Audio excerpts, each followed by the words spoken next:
Hello और नमस्कार। आप सुन रहे हैं किसान तक और मेरा नाम है प्रगति सक्सेना।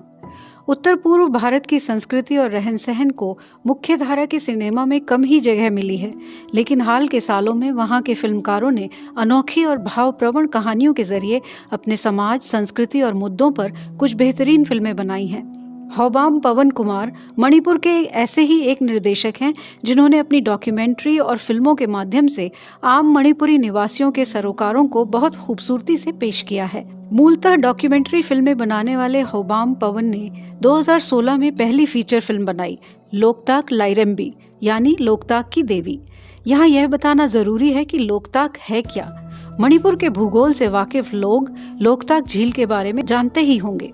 यह अनोखी झील अपने तैरते हुए द्वीपों फुमदी के लिए विश्व प्रसिद्ध है। यह दक्षिण एशिया में ताजे पानी की सबसे बड़ी झील है और यहाँ पर तैरते हुए द्वीपों में से एक पर स्थित है केओबुल लामजाओ नेशनल पार्क।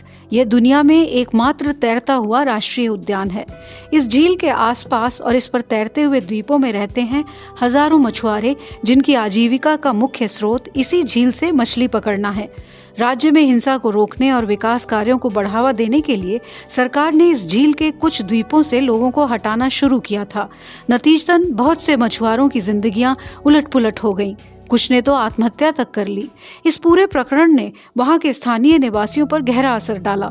सुधीर नाओरोएबाम की लघु कथा गन पर आधारित फिल्म लोकताक लाइरेम्बी ऐसे ही एक मछुआरे की कहानी है।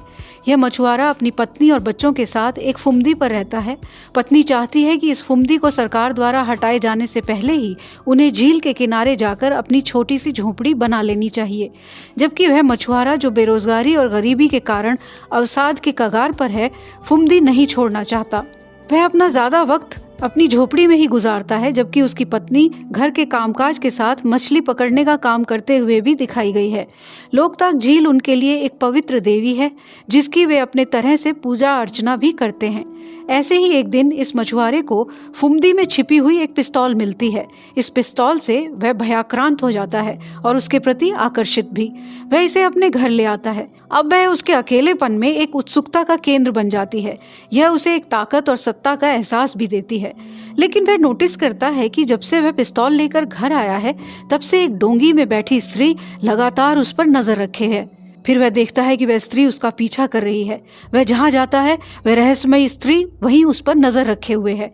उसमें आए इस अजीब से बदलाव को उसकी पत्नी भी देखती है और इससे पीछा छुड़ाने के लिए वे गांव के ओझा की मदद लेते हैं। ओझा की झाड़ फूंक के दौरान ही यह पता चलता है कि इस मछुआरे का नाम टोम्बा है। एक रात अचानक बाहर कुछ अजीब आवाज से उसकी नींद टूटती है और इस एहसास से कि कोई उसे देख रहा है, हो ना हो यह वही रहस्यमय स्त्री है, यह सोचकर टोम्बा अपनी पिस्तौल साथ लेकर बाहर आता है। उसे फिर वही डोंगी में बैठी स्त्री दिखाई देती है। वह अपनी नाव में बैठकर उसका पीछा करता है और जब वह स्त्री उसके हाथ नहीं आती तो खड़ा होकर अपनी पिस्तौल से निशाना साधता है और उस स्त्री पर 2 गोलियां दागता है। वह स्त्री अपनी डोंगी में ढेर हो जाती है। इस हिंसा से वह अवाक और निस्तब्ध है और मानो सम्मोहित सी अवस्था में अपनी झोपड़ी में वापस आ जाता है। अपनी सोई हुई पत्नी के करीब बैठता ही है कि उसे फिर से घर के बाहर कुछ आवाज सुनाई देती है। इस सदमे, भ्रम और दहशत की अवस्था में वह दरवाजा खोलता है तो उसी स्त्री को अपने सामने खड़ा पाता है। कुछ क्षण के लिए एक दूसरे के सामने वे स्थिर खड़े रहते हैं। उनकी नजरें मिलती हैं और वह स्त्री अपनी हथेली टोम्बा के आगे फैला देती है, जिसमें पिस्तौल की वही 2 गोलियां रखी हैं। इस रहस्यमय मोड़ पर कहानी खत्म होती है। फिल्म के स्थिर शॉट्स, चुप्पी, कम से कम संवाद कहानी के रहस्यपूर्ण माहौल को और भी प्रभावपूर्ण बनाते हैं।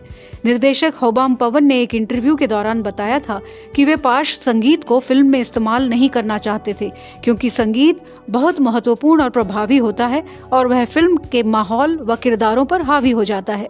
लोकताक लाइरेम्बी की खासियत यह है कि फुमदी पर रहने वाले मछुआरों की दुर्दशा और घर व आजीविका खत्म हो जाने की असुरक्षा को एक रहस्यमय तरीके से दिखाया गया है, जो फिल्म को मनोवैज्ञानिक स्तर पर भी ले जाता है। वह रहस्यपूर्ण स्त्री न सिर्फ लोकताक झील का प्रतीक बनकर उभरती है, बल्कि वह उन सभी भयों और असुरक्षाओं की प्रतिछवि भी है जिनसे यहाँ के मछुआरे त्रस्त हैं। हैं। 5 साल लगे थे इस फिल्म को बनाने में।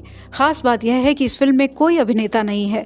टोम्बा और उसकी पत्नी वाकई लोकताक झील की एक फुमदी पर रहने वाले दंपति हैं। इस फीचर फिल्म से पहले निर्देशक पवन कुमार ने इन्हीं मछुआरों पर एक डॉक्यूमेंट्री बनाई थी। इस दौरान यहाँ के निवासी पवन कुमार को जानने लगे और कैमरा से भी परिचित हो गए।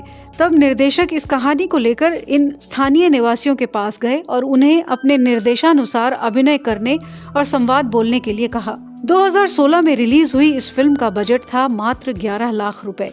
इसे वर्ष 2017 में पर्यावरण संरक्षण पर बनी सर्वश्रेष्ठ फिल्म का पुरस्कार मिला और यह उत्तर पूर्व भारत की पहली फिल्म थी जिसे बर्लिन इंटरनेशनल फिल्म फेस्टिवल में दिखाया गया। लोकताक लायरम्बी उन चंद फिल्मों में से एक है जिसे सुदूर देश में विकास और हिंसा की भेंट चढ़ते मछुआरों के परंपरागत जीवन पर एक महत्वपूर्ण दस्तावेज के तौर पर जाना जाता रहेगा।